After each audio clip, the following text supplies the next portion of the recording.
Senator, where are we right now?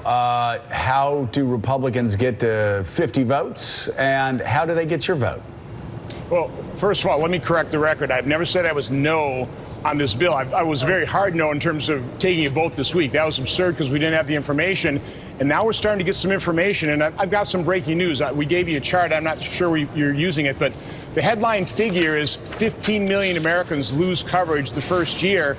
That's using a baseline from March of 2016 when these markets were unstable, but nowhere near where they are today. The most recent CBO baseline we have from January 2017, which was not being used on the individual market, there's no difference. And that was 7 million of the 15 million. I know it's kind of hard to follow, but the fact of the matter is if we use up-to-date CBO baselines on the individual group market, instead of a loss of 7 million people being uninsured, it's no difference. It's 19 and 19 million.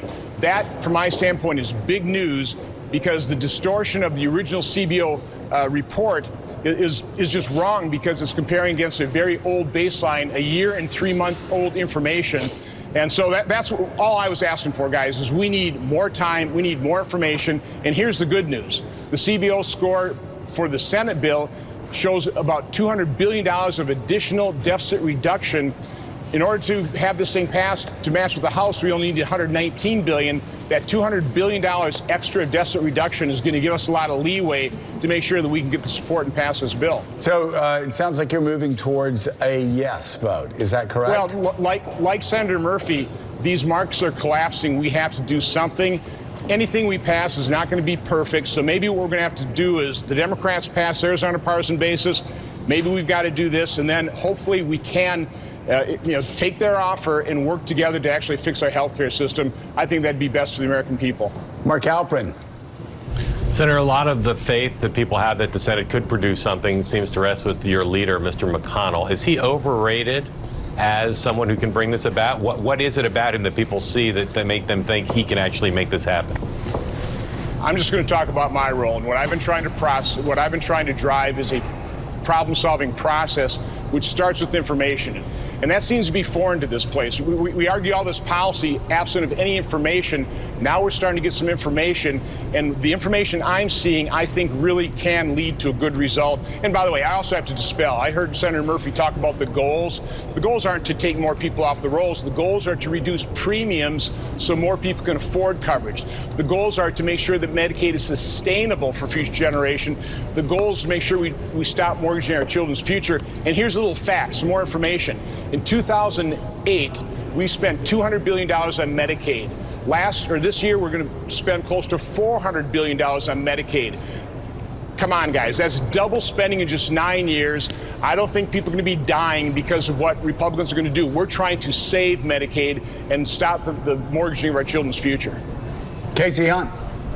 Senator, you mentioned that you may have to do what Democrats did with Obamacare back in 2009, pass it only with Republican votes. Aren't you making the same mistake there? I mean, why not skip that part? Why not be talking about 60 votes right now and not 50?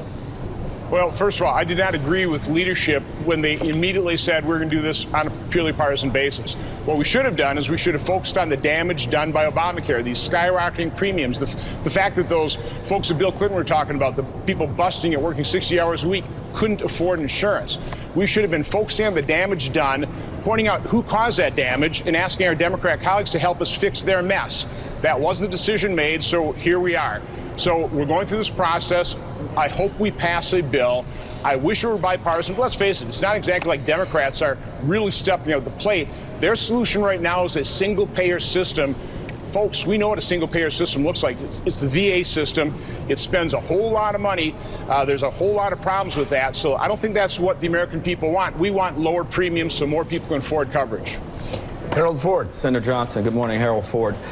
You've had members of your state's medical community express concerns about this bill because of the unique way in which you all administer Medicaid dollars in Wisconsin. Some would argue successful.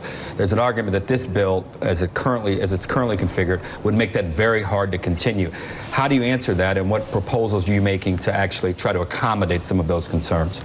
Well, I'm concerned because we have that disparity between the expansion states and non-expansion states. But Harold, like you said, Wisconsin is a great model. We're the only state that closed the coverage gap caused by Obamacare.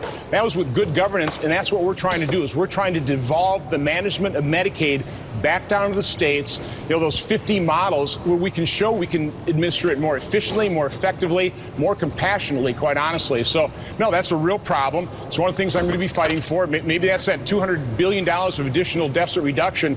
Maybe those are some of the things we can use to make sure that we don't lock in that disparity between expansion states and non-expansion states.